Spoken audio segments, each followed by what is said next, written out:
আসসালামু আলাইকুম। আশা করি সবাই ভালো আছেন। আমি আজকে আপনাদেরকে রান্না করে দেখাবো একটি বিকালের নাস্তা। বিকালের নাস্তাটা হচ্ছে আমি বানাবো লাচ্ছা সেমাই দিয়ে। এটার নাম আমি দিয়েছি লাচ্ছা সেমাই পিঠা। লাচ্ছা সেমাইয়ের পিঠা বানানোর জন্য আমি প্রথমে নিয়ে নিলাম 2 কাপ নিয়েছি আমি লাচ্ছা সেমাই। আর এখানে আছে একটি ডিম, এখানে আছে 4 টেবিল চামচ চিনি, এখানে হচ্ছে 3 টেবিল চামচ গুঁড়া দুধ, আর আমি একটু কনডেন্স মিল্ক দিব সাথে। এটা হচ্ছে আপনাদের পছন্দ, যদি ভালো লাগে দিবেন, কেউ যদি বেশি মিষ্টি খেতে চান। তো আমি এখন এই যে এই বাটিতে মাখবো লাচ্ছা সেমাইগুলো। প্রথমেই এই যে বিসমিল্লাহ, এখন দিব চিনি,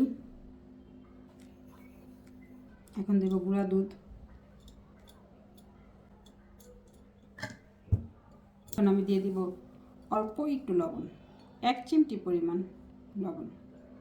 আমার শুকনা যে উপকরণগুলো আছে সেগুলো আমি ভালো করে একটু মেখে নিব, কারণ সেমাইটা তো একটু লম্বা লম্বা থাকে, অনেক সময় এগুলো একটু ভেঙে নিব, মেখে গুঁড়া গুঁড়া করে নিব যাতে আমার শেপ দিতে সুবিধা হয়। এখন আমি দিয়ে দিব ডিম,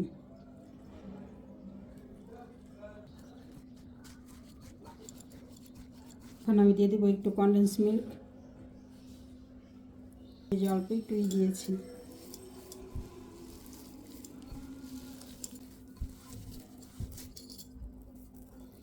এখন আমার এটা মাখা শেষ, পিঠার ডোটা।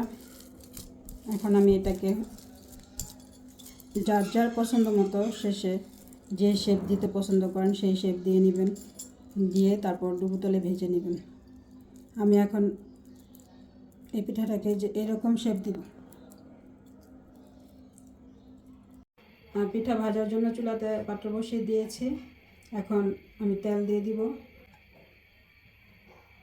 যে আমার তেলটা গরম হয়ে গেছে, এখন আমি পিঠাগুলো দিয়ে দিব। বিসমিল্লাহ।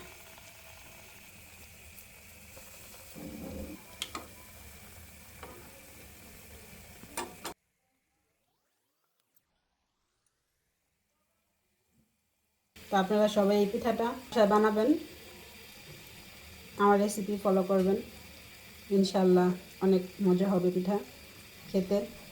যারা পিঠা খেতে পছন্দ করেন, একদম অল্প খরচে অল্প সময়ে এই পিঠাটা বানানো যায়। আপনার বাসায় হঠাৎ করে কোনো মেহমান চলে আসলেও আপনি তাড়াহুড়ার মধ্যে এই পিঠাটা বানিয়ে দিতে পারবেন, 5-10 মিনিটের ব্যাপার। এই যে আমি এখন উঠিয়ে নিব পিঠাগুলো।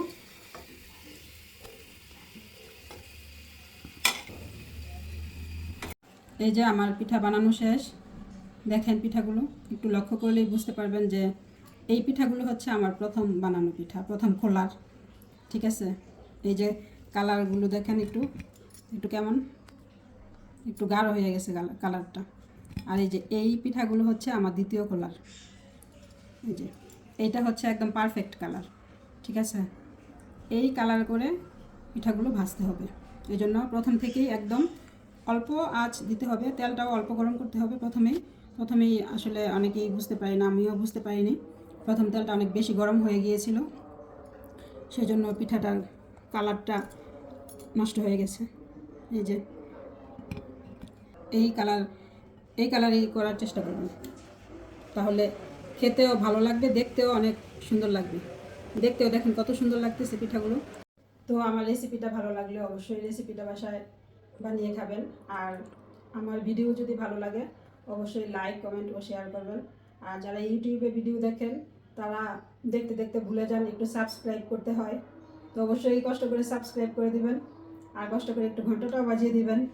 আল্লাহ হাফেজ।